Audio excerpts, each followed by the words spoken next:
Muy buenas tardes, creo que ya estamos en el live. Muy buenas tardes a todos y todas que nos siguen hoy por la tarde. Me llamo Cristina Birke-Daniels y soy la directora de Friedrich Ebert Stiftung en Colombia, una fundación política alemana con oficinas en todo el mundo y aquí en Colombia desde hace más que 40 años trabajando por la democracia social. Quiero darles la bienvenida a este conversatorio muy interesante, el segundo en nuestra pequeña serie con la que estamos presentando el más reciente número de la revista El Malpensante. Este número especial es dedicado a analizar desde diversas perspectivas el fenómeno de las drogas ilícitas y posibilidades de encontrar políticas progresistas frente a los desafíos complejos que nos interpelan. Este número especial es fruto de una colaboración excelente entre Friedrich Ebert Stiftung y El Malpensante, con la contribución de muchos de nuestros contrapartes en las líneas de trabajo sobre políticas de drogas progresistas. También quisiera dar las gracias a la línea del medio por su interés y su apoyo siempre en la transmisión de este conversatorio. Bueno, como acabo de mencionar, el fenómeno de las drogas ilícitas es muy complejo y tiene muchas facetas. El manejo que debe dársele es una de las discusiones más complicadas en la agenda pública colombiana y al nivel internacional. En el caso de Colombia, las estrategias de los distintos gobiernos han priorizado enfoques represivos y punitivos, tanto para la reducción de la oferta como para la atención al consumo. Pero esas estrategias no solo no han obtenido los efectos y resultados esperados, sino que han generado efectos colaterales profundamente negativos. En parte porque los aspectos punitivos de estas políticas de drogas han tenido prioridad frente al respeto a los derechos humanos de poblaciones muy vulnerables. Pero un Estado social de derecho, como le prescribe la Constitución colombiana, debe respetar la dignidad y los derechos de todos y todas sus ciudadanos y ciudadanas. Sabemos que en la política de drogas esto no siempre ha sido el caso y el Estado colombiano debe buscar caminos a recuperar la confianza de estas poblaciones cuyos derechos ha vulnerado. Desde Friedrich Ebert Stiftung en Colombia, FESCOL, hemos trabajado por varias décadas señalando la necesidad de introducir reformas para tener una política de drogas progresista que sea respetuosa a los derechos humanos, que tenga un enfoque de salud pública y que ponga en énfasis en mejorar la vida de todos y todas, especialmente las personas más vulnerables afectadas por el fenómeno de narcotráfico. Precisamente el conversatorio de hoy está enfocando en uno de los impactos menos conocidos y por eso lo encuentro sumamente interesante e importante. No son discutidos de las políticas actuales sobre este tema, pero este tema afecta de manera muy grave a las personas que al final de su vida pasan por enfermedades que causan dolor y esta cifra es muy alta. La falta de acceso a medicamentos para el dolor está ligada a las políticas contra las drogas, en tanto que concentran la inmensa mayoría de los recursos y los esfuerzos en erradicar las sustancias de uso ilegal sin asegurar la disponibilidad para usos médicos que sí es legal. Sabemos que ya en Estados Unidos pacientes de cáncer tienen acceso a marihuana medicinal y les ayuda muchísimo en el tratamiento de sus enfermedades. También está ligada al enorme estigma que existe con respecto al uso de estos medicamentos y también los medicamentos opioides, alimentado asimismo por el discurso imperante asociado a dichas políticas. Pensamos que es importante poner en la agenda de discusión pública estos impactos menos conocidos de un fenómeno con tantas implicaciones en Colombia que en el mundo, y esto nos permite mostrar que existen múltiples razones para reformar las políticas. Espero que la conversación de hoy sea interesante y nos dé luces sobre la importancia de estos debates.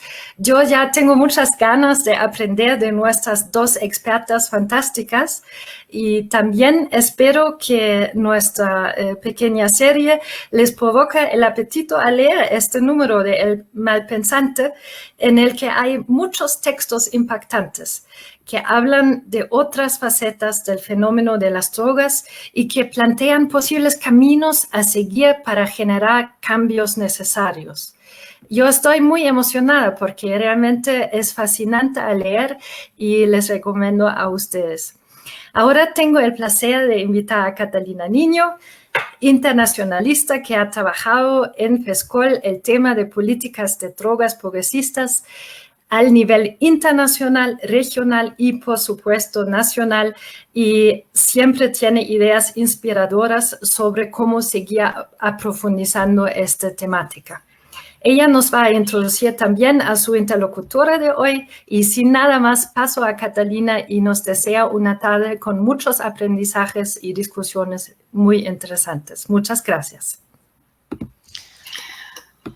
Muchísimas gracias, Cristina, por tus palabras de bienvenida y también por tu muy generosa presentación.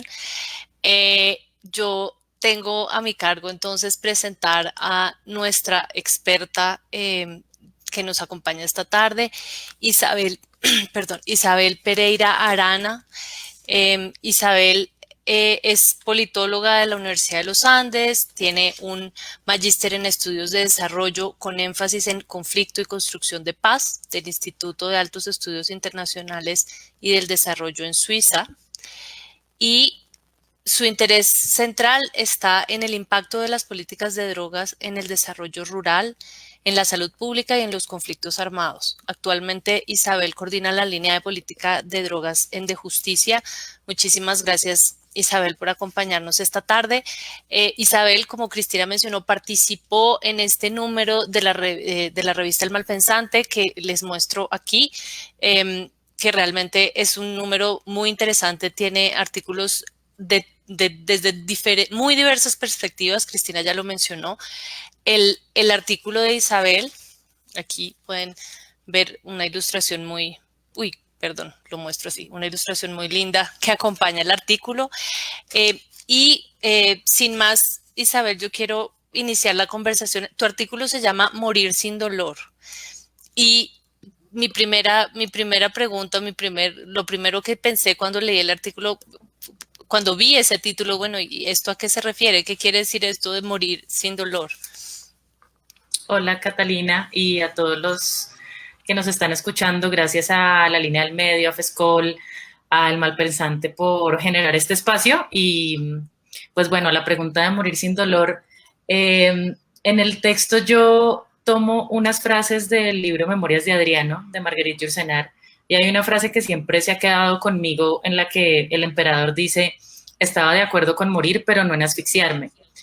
Y el tema de la muerte, que a pesar de que todos los seres humanos sabemos que en algún momento nos va a llegar o a nosotros o la experiencia de la muerte de un ser querido, de todas maneras es una experiencia que está atravesada por dolor, por el proceso antes, la aceptación, el duelo, pero la idea de morir sin dolor viene a eso de, bueno, uno hace las paces con la muerte si puede hacer las paces con el hecho de que hay unas garantías de evitar sufrimientos que son evitables. Y el nexo que hay ahí con política de drogas es que los opioides, que son unas sustancias que están fiscalizadas por el régimen global de los tratados de drogas, son sustancias que tienen unas barreras de acceso muy altas. Esto que implica que la mayoría de personas que mueren como consecuencia de enfermedades debilitantes, de enfermedades crónicas, sufren unos dolores muy, muy severos a los que no encuentran alivio, pero que pudieran ser evitables si hubiera una mejor si hubiera un mejor sistema a través del cual se pudiera acceder a este alivio. Y eso implica no solo cómo se puede morir sin dolor para esa persona que está atravesando el final de vida, sino para todo el sistema de cuidados y las redes de cuidados que están alrededor de esa persona, sus familiares, el mismo sistema de salud. Entonces, a eso iba este título de Morir sin dolor y esa reflexión que traigo en el texto de ese libro de Marguerite Yourcenar, que es muy bello. Gracias. Hay una cosa que olvidé en mi primera intervención y que creo que es muy importante. Seguramente hay personas entre las personas que nos están escuchando que tendrán preguntas, comentarios. Si nos queda tiempo al final, podremos tomar algunas de esas preguntas. Entonces, pueden ponerlas por escrito en las redes por las que estamos transmitiendo este conversatorio. Básicamente, el Facebook Live, tanto del Malpensante como de la línea del medio, y el canal de YouTube de FESCOL. Pensando un poco, Isabel, en esta idea de que se puede morir sin dolor, que existen unos medicamentos que permitirían morir sin dolor, y pensando, digamos, en todos hemos tenido alguna experiencia cercana de personas que han transitado enfermedades de este tipo. Y ahí yo, digamos, tengo una pregunta un poco desde el desconocimiento, y es, ¿uno puede considerar que que morir dignamente, que morir sin dolor, uno puede considerarlo como un derecho humano, pensando en ese sufrimiento evitable por el que tienen que atravesar muchas personas? Claro, y la respuesta es sí, y desde varios ángulos. De hecho, lo que se ha venido construyendo últimamente en instrumentos internacionales de derechos humanos es ese contenido, el contenido sobre el alivio del dolor. Entonces, hay varios mecanismos de Naciones Unidas de Derechos Humanos que se han pronunciado al respecto. Está, por ejemplo, el Comité DESC de Derechos Económicos, Sociales y Culturales, dentro del cual está contenido el derecho a la salud. Menciona en ese desarrollo del derecho a la salud que el acceso a estos medicamentos que pueden aliviar el dolor hace parte del derecho a la salud. No refiere, digamos, a proceso de muerte sin dolor, pero refiere al hecho de alivio de dolor, y cómo el alivio del dolor es una parte del derecho a la salud. Otros mecanismos que se han pronunciado son el mecanismo, por ejemplo, del relator contra la tortura y tratos crueles, inhumanos o degradantes. Ahí en sus pronunciamientos lo que dicen es el hecho de que haya barreras de acceso o que haya impedimentos en el acceso a este tipo de medicamentos constituye, o sea, deriva en que las personas sufran un trato cruel, inhumano y degradante. Que los dolores que la gente sufre por el hecho de no acceder a estos medicamentos significa que están sometidos a un trato cruel, inhumano y degradante. Y ya de otro lado, el concebir el derecho a la salud no significa concebir que todos vamos a estar garantizados, estar libres de enfermedad y vivir para siempre. El derecho a la salud es, como se formula, es el derecho al más alto nivel posible de salud física y mental. Y yo creo que el componente también de salud mental es muy importante, porque no solo son las consecuencias que genera tener un dolor severo, sino el deterioro para la salud mental que eso genera en esa persona y en sus cuidadores. Entonces sí hay muchos ángulos desde donde se constituye esto como componente para la realización de otros derechos.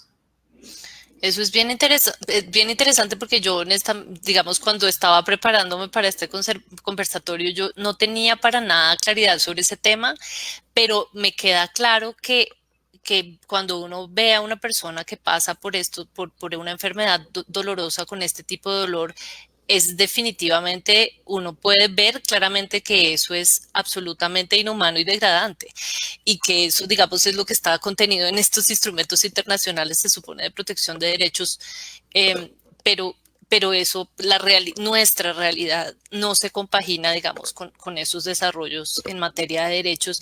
Y en esa línea tú ya mencionaste un poco, digamos, hiciste una breve introducción sobre cómo es que se relaciona este derecho a morir sin dolor con las políticas de drogas, pero me gustaría, este es un tema tremendamente nuevo, por lo menos para la discusión pública. Me gustaría que un poco que entraras un poquito más en detalle de cómo es que las políticas de drogas impiden el acceso a estos medicamentos, bueno, eso, empecemos por ahí luego. Empecemos por ese complejo nexo, que como dices es un nexo que muy recientemente se empieza a revelar y a ser parte de la discusión pública. Yo creo que en un país como Colombia y un poco también lo que hacía en el artículo era decir, hablamos mucho de narcotráfico, inclusive hablamos mucho de reforma a la política de drogas y eso está bien, pero en esas discusiones aún no sale mucho este tema de cómo eso impacta el derecho a la salud de las personas que sufren dolores severos. ¿Y cómo es la relación? Existe el Sistema Internacional de Fiscalización, que es un conjunto de 3 tratados internacionales, la Convención Única de Estupefacientes y otros 2, y en esos tratados, mediante esos tratados se prohíbe o se somete a fiscalización muy estricta la marihuana y sus derivados, la coca y sus derivados, la amapola y sus derivados. Los opioides, que son a los que me refiero para alivio de dolor, y también, como decía Cristina al inicio, la marihuana con los potenciales que tiene para cuidados paliativos, entonces están en ese listado de sustancias que están sumamente fiscalizadas. Fiscalizadas significa que tienen solo unos usos legítimos, como está en el lenguaje de la convención, es que solo se admiten los usos médicos y científicos y todo el resto de los usos son los usos prohibidos y los que conocemos como drogas ilícitas. Entonces, pues todos los demás usos de estas drogas ilícitas. ¿Qué es lo que pasa? Ese sistema internacional de fiscalización le aprueba entonces a cada país un cupo de uso para los fines médicos y científicos. Eso está a través de una entidad que está en Viena, que es la Junta Internacional de Fiscalización de Estupefacientes. Ese cupo, los países lo piden, digamos en el caso de Colombia, Colombia lo pide según lo que ha consumido en su vigencia anterior. Entonces, digamos, año 2021, el Fondo Nacional de Estupefacientes, que es nuestra autoridad regulatoria para los medicamentos que tienen este nivel de control, le dice a la Junta, el año pasado consumí, no sé, por dar un ejemplo que no es real, 500 miligramos de morfina, entonces este año voy a necesitar 501, proyectando, digamos, crecimiento poblacional. Ese es uno de los grandes meollos del asunto, porque hay un muy bajo consumo de opioides, morfina, metadona, hidromorfona, y ese bajo consumo está relacionado con algunas barreras que vienen del sistema de prohibición como tal, o sea, el hecho de que sean medicamentos controlados le exige a los médicos unos pasos adicionales para poder recetarlos, unos formularios específicos que solo se puede conseguir en ciertos lugares, que solo hay farmacias habilitadas para eso, pero, y hay otros elementos que vienen también del estigma asociado a estas sustancias. Hay pacientes o familiares que cuando le dicen, le voy a recetar morfina, no, es que se va a morir. Y pues sí, muy seguramente, pero digamos, no hay como una claridad de cuál es el potencial positivo que puede tener en la vida del paciente. Todo esto y muchísimas más barreras que documentamos en un libro que sacamos con De Justicia, que se llama Los Caminos del Dolor, hacen que entonces haya ese bajo consumo y que Colombia vuelva y pida una baja cantidad de opioides porque consumimos poquito, volvemos a pedir poquito y estamos en este círculo vicioso en el que hay un submanejo del dolor en el país y se sigue perpetuando por todas estas barreras que incluyen también, por ejemplo, mucho desconocimiento por parte del profesional médico.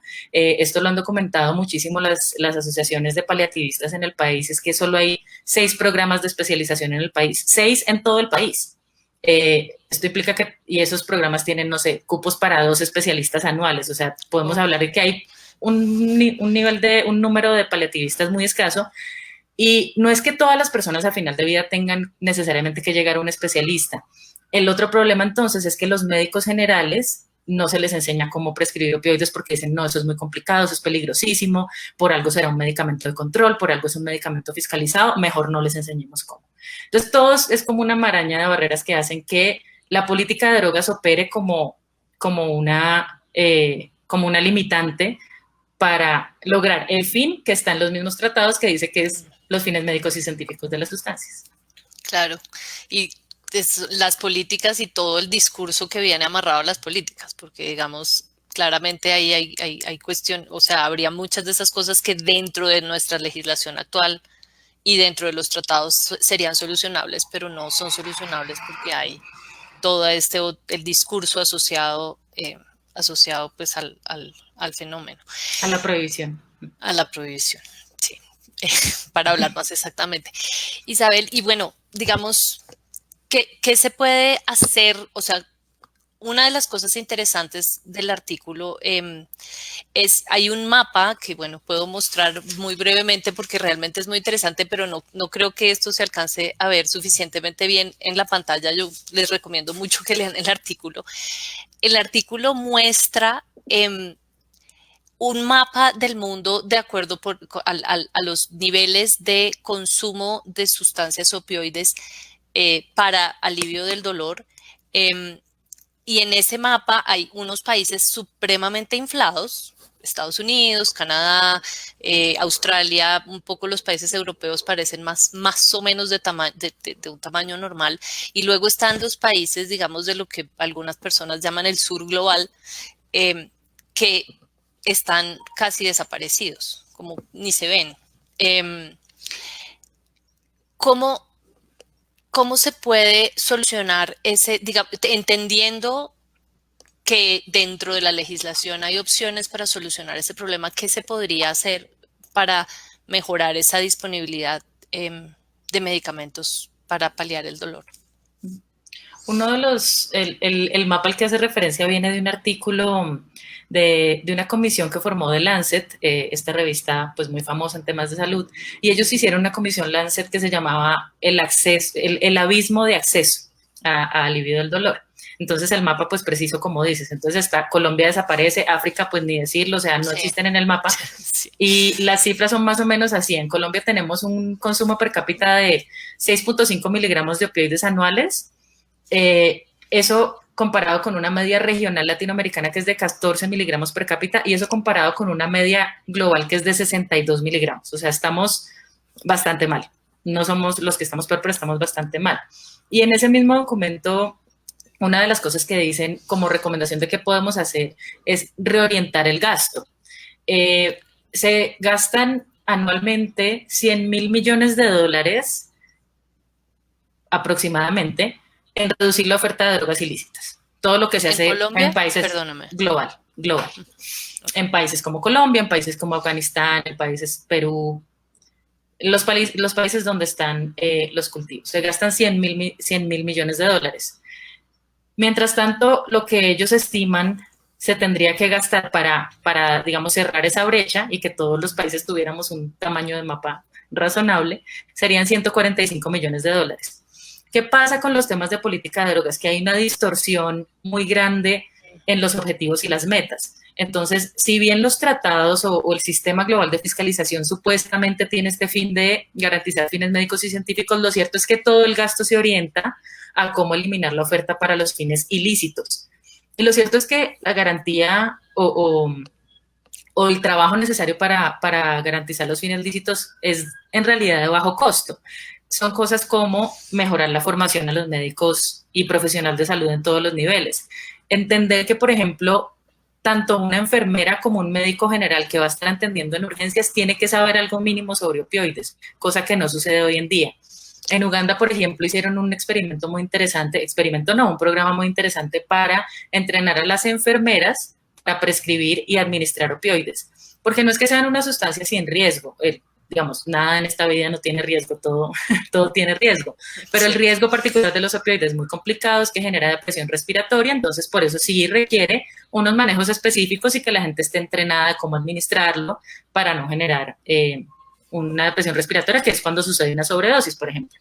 Pero una vez se da la formación a esos profesionales que se van a encontrar con pacientes que les llegan o de final de vida o pacientes muy mayores que tienen dolores muy severos y están capacitados para saber qué deben recetar, cómo lo deben conseguir, cómo lo deben administrar, eso tiene un efecto dominó que además es bueno para todo el sistema de salud en su conjunto. Llegan, por ejemplo, muchos ingresos a hospitalizaciones por dolor a final de vida, que es un costo muy alto cuando la persona podría estar mejor en su casa con un manejo de dolor en casa.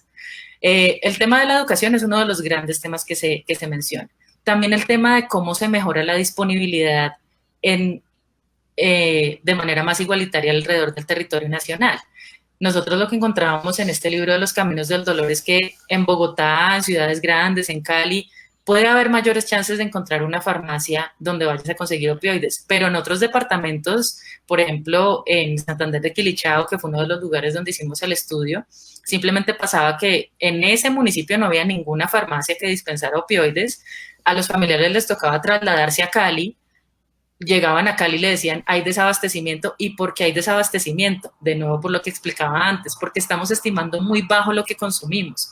¿Por qué estamos estimando bajo? Porque la gente no está entrenada para prescribirlo. Entonces, una manera de salir de este círculo vicioso es mayor formación a profesionales de salud y un trabajo más estrecho que ya está sucediendo con las autoridades regulatorias para que calculen mejor lo que el país debe consumir.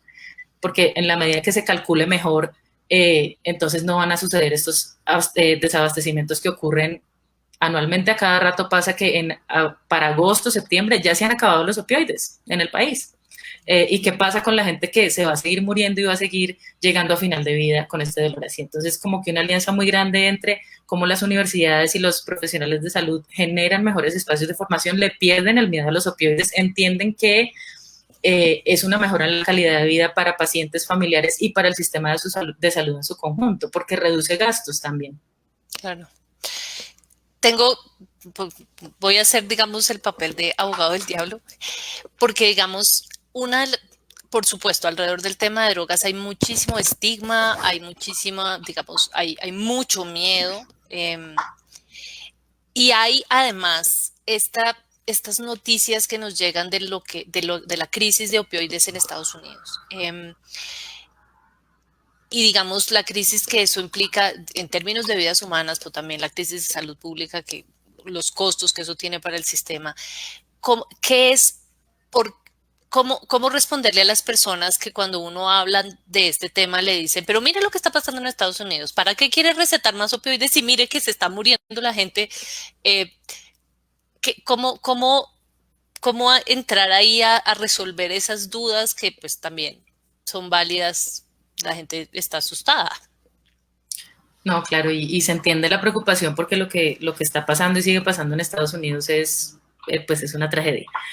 Creo que en el caso de Colombia tenemos un factor a nuestro favor y es que no tenemos un sistema de fiscalización que está completamente en manos del Estado y que tiene las potencialidades de funcionar perfectamente bien, y entonces eso nos blinda de los riesgos que ocurrieron en Estados Unidos, porque lo que ocurrió en Estados Unidos fue en gran parte ocasionado por el manejo de las industrias farmacéuticas y cómo promovieron exageradamente y, digamos, usaron estrategias de marketing para presentar algo como no riesgoso cuando sí lo era, pero es porque estaba en manos de privados. En Colombia, como les decía, la autoridad regulatoria es el Fondo Nacional de Estupefacientes, que tiene monopolio de todos los opioides, todos. No hay opioide en este país que no salga sin ellos, desde el más débil hasta el más potente, desde la morfina hasta el fentanilo. Algunos de fabricación nacional, algunos que son importados, pero igual todos tienen el sello. Y ellos, yo creo que es un fino balance porque, claro, uno tiene que buscar que se evite el desvío para fines que no sean los fines médicos, pero tampoco puede restringir tanto, o sea, enfocarse tanto en las acciones de evitar desvío que termine generando en lo que estamos, que es que quienes lo necesitan no acceden. El hecho de que tengamos en Colombia una estructura como la del fondo, yo creo que nos blinda un poco de esos riesgos de lo que ocurrió en Estados Unidos.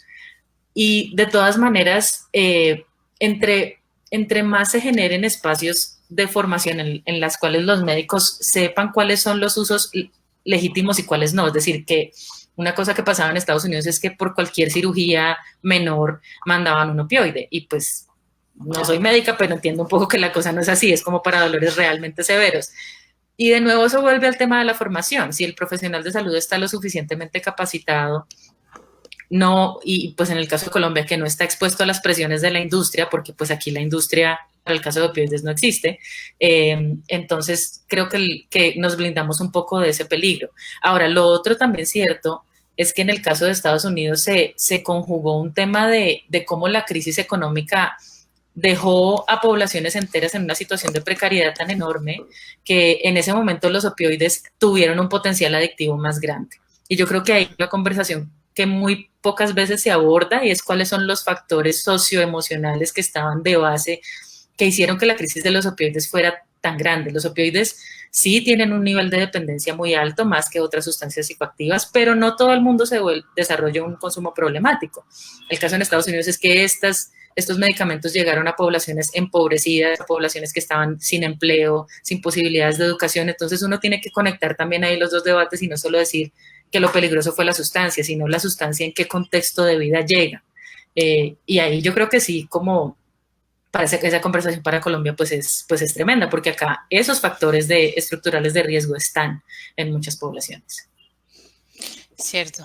Sí, no había pensado como en esa arista de la discusión, pero es verdad.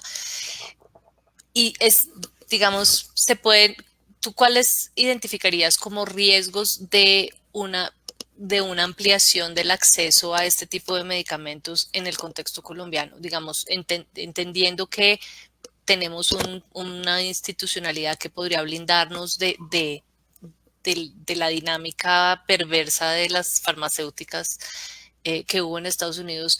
¿Qué otros riesgos hay que tener en cuenta cuando se piense en ampliar el acceso?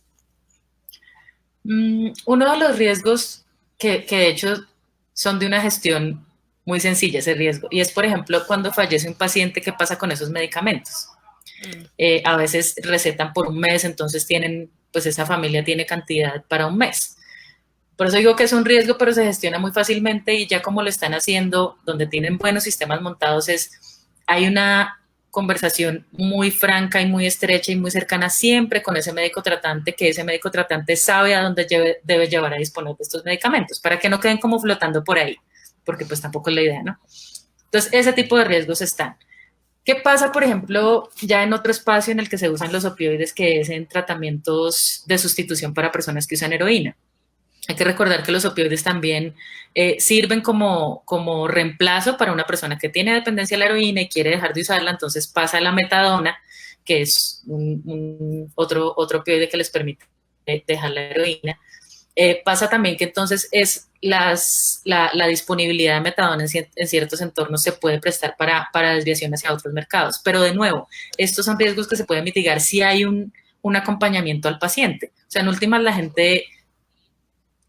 si tiene alguien cerca que le dice estos son los lugares a donde puedes disponer los medicamentos, o estos son los usos reales, o estos son los riesgos y esto queda en manos de quien no deba tener en manos. Se trata un poco de eso y cómo se pueden generar esas conversaciones, y ahí entra un poco cuáles son las barreras del sistema de salud propio, que no tiene que ver con política de drogas, sino cómo el sistema de salud a veces no está en capacidad de tener esos acompañamientos cercanos y de largo aliento, porque a veces las consultas son muy como 5 minutos y para afuera, y la persona se queda con toda su tribulación mental y emocional sin saber cómo tramitar lo que le está pasando. Entonces, creo que la apuesta de los cuidados paliativos ahí es muy interesante porque intentan estar más cercanos y con equipos que no solo son los médicos, sino también son trabajadores sociales, son psicólogos, y estar cerca de las familias y las personas en momentos en que se tienen que tomar decisiones difíciles y como no dejarlos a la soledad en esos momentos complicados, y es cómo se generan espacios en el sistema de salud para que eso ocurra, y entonces ahí se puede tener acompañamiento para ese tipo de riesgos. Isabel, ¿hay cifras, digamos, de cuántas personas en el país sufren este problema de no poder acceder a medicamentos que necesitan para no tener una situación de sufrimiento inmanejable? Hay unas cifras estimadas que maneja el Observatorio Colombiano de Cuidados Paliativos, que es un observatorio que administran varias universidades, y una que manejan se estima que hay anualmente, es que ahora no recuerdo si eran 30,000 o 300,000, se las debo, pero como personas en situación de sufrimiento que sería susceptible de cuidados paliativos. Wow, y luego uno cruza eso. Sean 30,000. Exacto. Y entonces luego uno cruza eso con cuál es la disponibilidad de unidades de cuidados paliativos por ciudad. En el estudio en el que nosotras hicimos con mi colega Lucía Ramírez, la ciudad que más tenía de 5 ciudades que estudiamos era Cali, y Cali tenía 4. O sea, 4 unidades de cuidados paliativos para una ciudad de 2 millones de habitantes, en las que uno puede pensar que por correlación haya que 10,000 personas en situación de sufrimiento. O en el caso de Bogotá, la ley de cuidados paliativos que tenemos en el país, que es muy buena, la ley, no la implementación, estamos avanzando, pero La ley exige que tiene que haber farmacias abiertas 24 horas al día, 7 días a la semana, dispensando opioides, pues porque el dolor llega a cualquier hora, o sea, no va a ser como de lunes a viernes de 8 a 5. Entonces, eso dice la ley. Fue un gran logro de las asociaciones de paliativos en esa ley. En Bogotá, que es donde uno esperaría que estemos más avanzados, hay solo 4 farmacias que cumplen con ese criterio de la ley. Entonces, no hay como una cifra así contundente que uno diga, hay tantas personas que no accedieron. También porque este es un tema muy silencioso y que se queda como sin voceros. Claro. En otros temas de política de drogas, entonces están los voceros defendiendo su causa, pero aquí, pues la persona que sufrió eso ya no está y sus familiares están cansados y desgastados para hacer como la incidencia política para que algo cambie. Entonces también eso genera que no tengamos una información muy clara, inclusive en la investigación era difícil llegar a ese proceso de identificar personas que estuvieran en esa situación, pues porque lo último que uno quiere hacer es pensar en otra cosa cuando está con alguien a final de vida. Claro, sí, eso, digamos, una de las cosas que me parece más impactante de este tema, aparte de que es tan poco conocido, es que en general cuando se habla de política de drogas, se habla de, digamos, de poblaciones muy vulnerables que son muy estigmatizadas, pero digamos, hay esa estigmatización y entonces el campesino que cultiva coca, entonces hay ahí un estigma y uno puede encontrar amplios sectores de la sociedad que condenan a la persona de entrada porque está cultivando o porque está consumiendo, digamos, ¿no? Pero estas personas no, digamos, están fuera, digamos, del radar tanto de la discusión como también de la estigmatización y es una población que no tiene, pues, mejor dicho, que para la política pública no tiene como doliente, como decimos a veces. Y en esa línea, pues yo preguntaría, ¿qué se puede hacer? Mencionabas que hay cosas que están cambiando, como un poco profundizar un poco en qué es lo que está cambiando, qué más se puede hacer desde las organizaciones y personas que tenemos interés en estos temas, en dónde se puede buscar como la visibilización y en dónde es que hay que jalar los hilos o intentar jalar los hilos del sistema legal para tratar de generar cambios en este tema. En Colombia tenemos una buena trayectoria de la fuerza de las asociaciones de cuidados paliativos. Hay 2, una que se llama la ACCP y otra que se llama ASOCUPAC, y las 2 tienen, digamos, membresía de no solo de médicos, sino de profesionales del sector salud en todo el país, y son ellos quienes como llevan la bandera en hacer incidencia política alrededor de la implementación de la Ley de Cuidados Paliativos, que es la Ley 1733. Y esta ley es clave porque fue la que incluyó los servicios dentro del plan de beneficios de salud. Uno cuando se enfrenta al sistema de salud a través de la EPS, lo primero que necesita saber es si lo que le manda el médico está incluido o no en lo que le cubren a uno, si le va a tocar pagarlo de bolsillo. Lo bueno es que acá está incluido. ¿Qué puede hacer entonces, por ejemplo, un ciudadano de a pie que alguna vez se enfrente a estas situaciones? Pedirle a su médico esa consulta.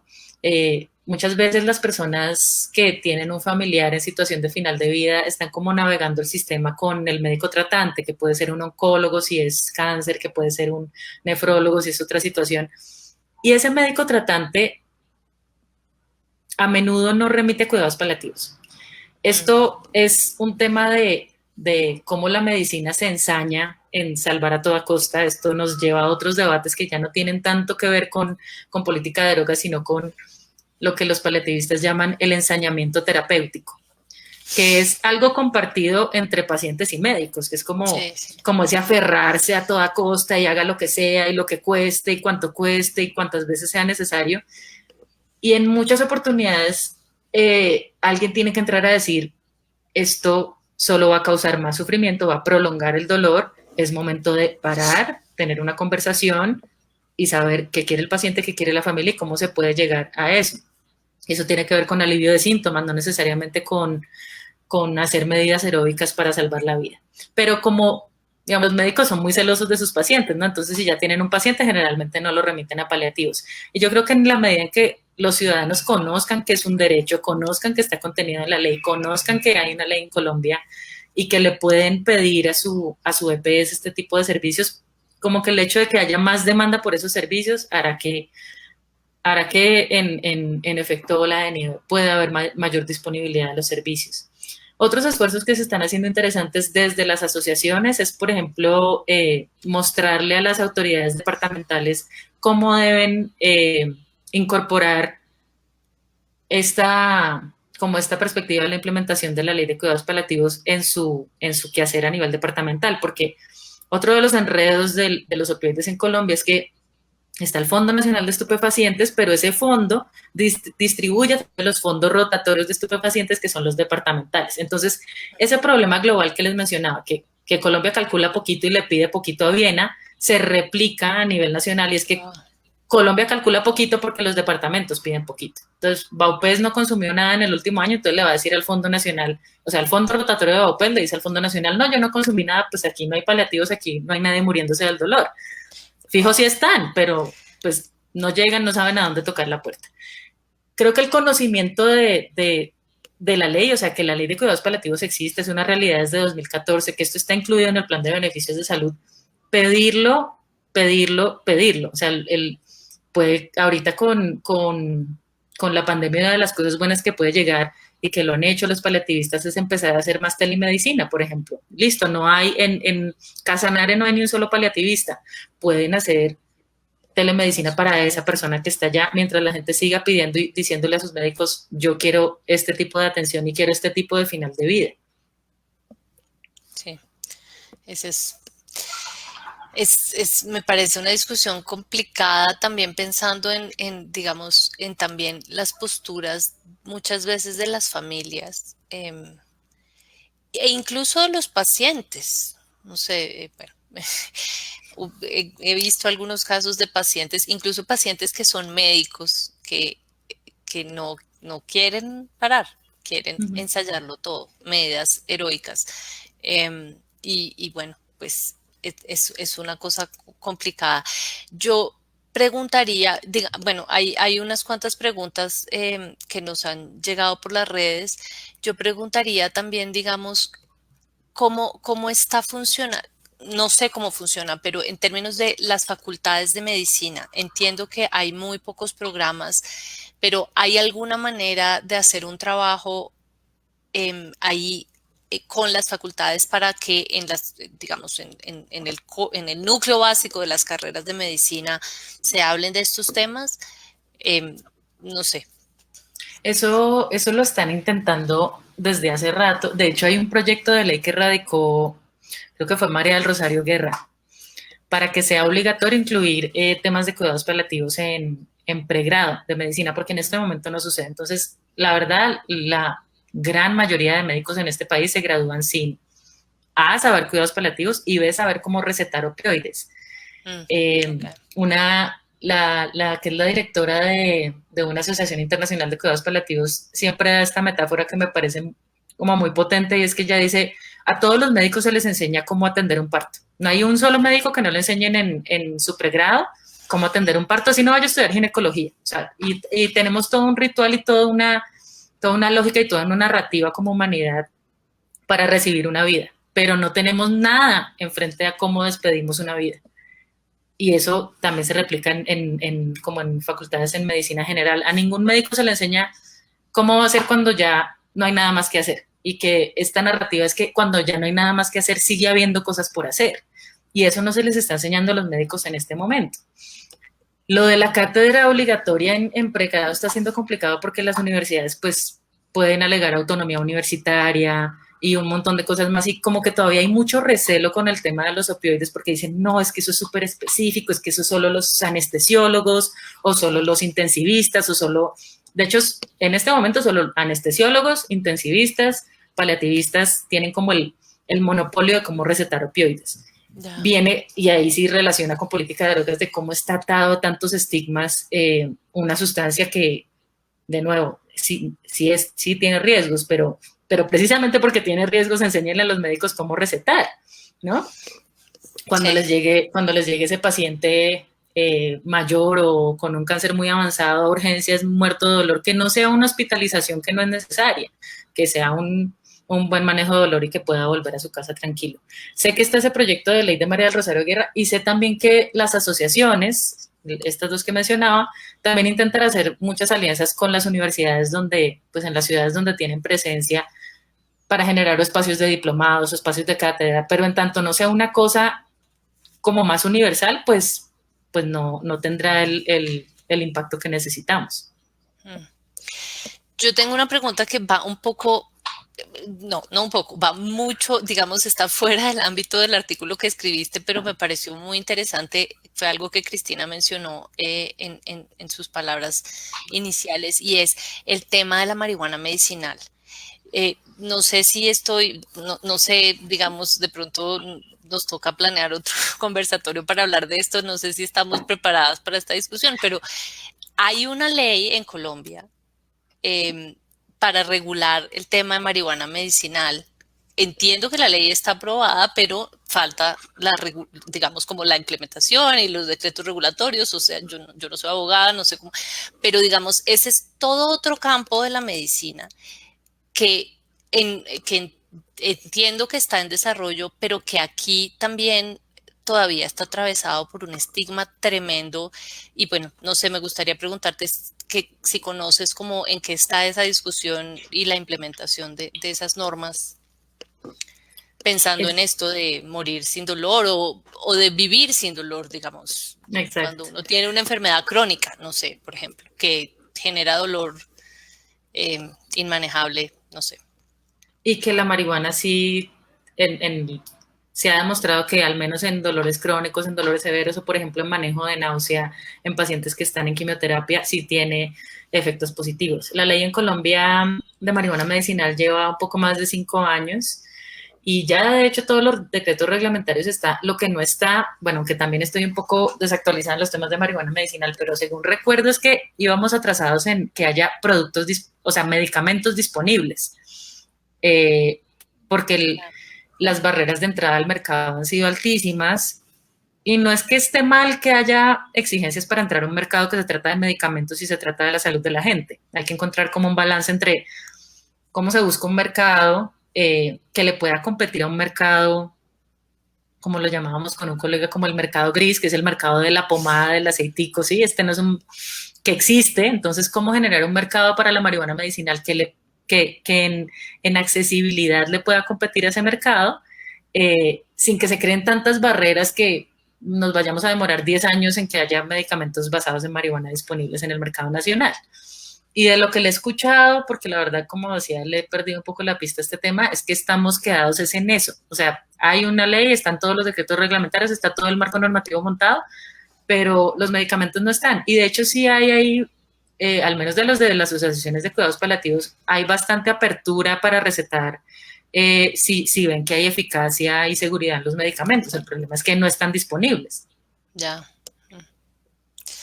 Bueno, veremos cómo se desarrolla ese tema en los próximos años.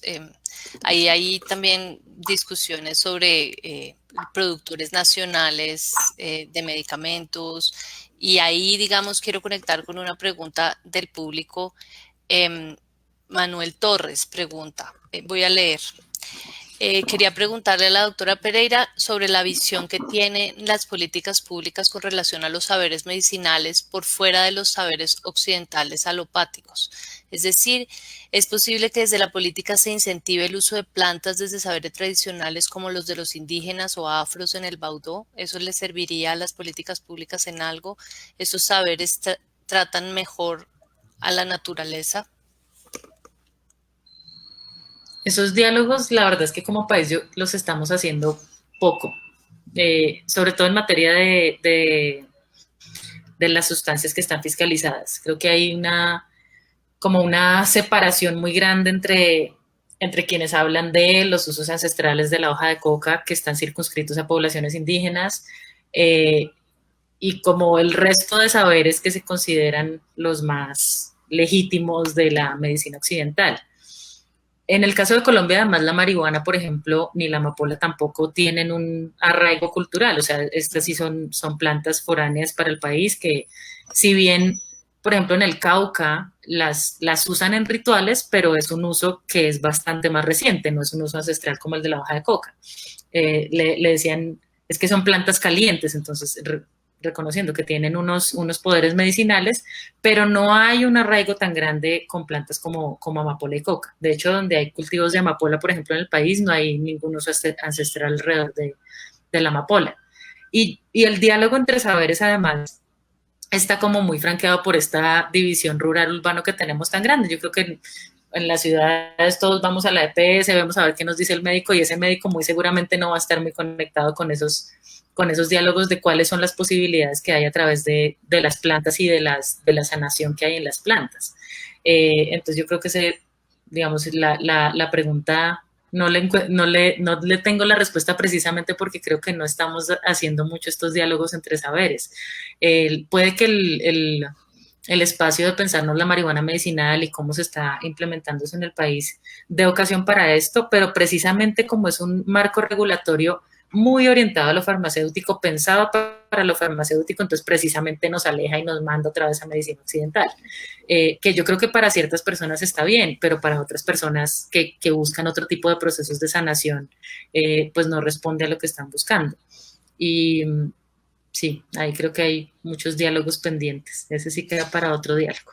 Sí, yo ahí quisiera desde la intuición, porque realmente no conozco el tema, mencionar que además hay también una cuestión de, digamos, yo siento un desconocimiento profundo, porque más allá, digamos, de las plantas que están fiscalizadas y de las que todos hemos oído hablar, marihuana, amapola, coca, hay otro montón de plantas y de saberes tradicionales en nuestras comunidades étnicas que podrían en principio tener muchísimo potencial, pero de las cuales no sabemos casi nada. Y parece haber poco interés en saber desde los centros de poder, digamos, donde se hacen las políticas públicas y donde se entrenan además los médicos, ¿no? Entonces ahí, en efecto, hay conversaciones que están pendientes y que por lo menos por el momento yo no veo que se están dando en ningún escenario. Y bueno, ya estamos casi al final del tiempo. Hay otro par de preguntas. Una que tiene que es Analítica Mind. Pregunta sobre cómo exigir el derecho a morir sin dolor desde un punto de vista legal. Creo, Isabel, que tú mencionaste algunos elementos, pero de pronto, ¿cómo sintetizaron una respuesta frente a ese punto?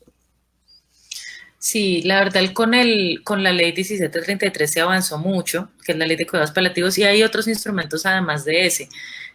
Ahorita en el país, bueno, sobre el tema de eutanasia como tal, que cuidados paliativos, eutanasia, ahí ese daría para otro debate, pero sobre el tema de eutanasia, de muerte digna, el Ministerio de Salud ha expedido algunas regulaciones, por ejemplo, sobre voluntades anticipadas. Entonces, y creo que es algo que como sociedad, familia, amigos, todos son conversaciones que más ahora en la pandemia deberíamos estar teniendo.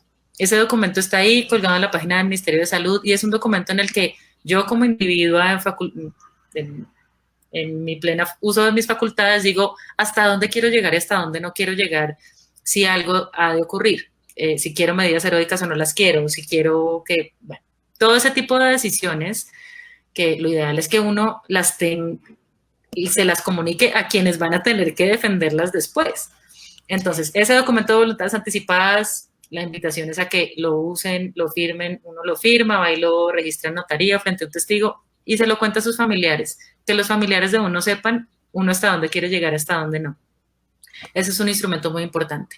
Y también, pues, yo creo que más allá del punto de vista legal, que no quiero demeritar, obviamente es importante, pero es tener estas conversaciones con quienes van a ser los guardianes de las decisiones, porque de nada sirve que uno tenga una decisión si cuando uno está inconsciente y quien va a tener que tomarlas por uno piense lo contrario y esa posición va a ganar. Entonces, sobre esto es también una invitación a cómo aprendemos a tener esta conversación difícil sobre la muerte. No es que vaya a ser fácil, a todas nos va a costar hablarlo con nuestras parejas, con nuestras familias, pero sería mucho peor si se llega a ese momento sin saber qué era lo que la otra persona quería. Entonces, antes, como un paso previo antes de pensar en lo legal, es tener claridad como unos mínimos de la decisión propia sobre cómo se quiere vivir el final de vida y que las personas allegadas sepan cuáles son esas decisiones. Sí, ese es todo un tema y es una discusión tremendamente difícil que la gente termina, porque es difícil, termina no teniendo y luego se generan muchos problemas. Uno lo ve incluso en las familias, las peleas que se generan cuando un ser querido está en los últimos momentos de su vida y cómo manejarlo. Nunca hay claridad, todos tienen opiniones diferentes. Es Él hubiera bien querido eso, o él complicado. hubiera querido eso, pero si uno supo y tuvo la conversación y antes sabe que es que lo que quería era eso, bueno, yo puedo pensar Sí, diferente, pero lo que esa persona quería era eso. sí. Y sí, una invitación es difícil, pero es mejor que como lo estamos haciendo. Y bueno, quiero cerrar un poco. Había una pregunta más que tenía, que creo que en alguna forma conecta con esta última conversación que estamos teniendo y es esta misma persona analítica Mind dice, se pregunta, creo que es más una duda existencial, si la cultura médica en este sistema capitalista ha debilitado la compasión. Y antes de darle la palabra a Isabel para un comentario sobre eso, yo querría decir que es posible que haya algo de eso, pero que yo también creo que a veces lo que entendemos por compasión, no siempre todo el mundo entiende lo mismo por compasión. Todavía tenemos estas discusiones sobre hasta dónde llegar para salvar la vida de alguien.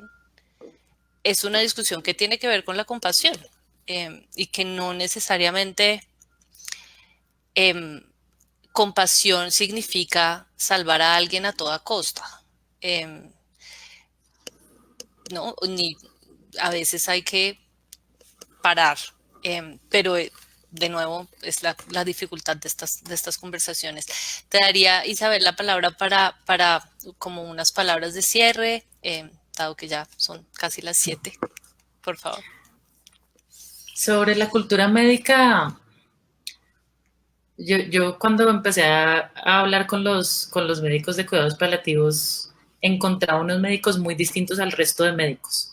Es decir, como muy cercanos a la experiencia de la vida, no tanto pensando en tecnología, así que es lo último en guarachas, y entonces, sí, porque pues no están en eso, están en el cuento de cómo acompañar familias y comunidades en procesos de toma de decisiones, porque hay muchas tomas de decisiones y es cuándo parar, cuándo dejar de alimentar a una persona, un montón de decisiones difíciles.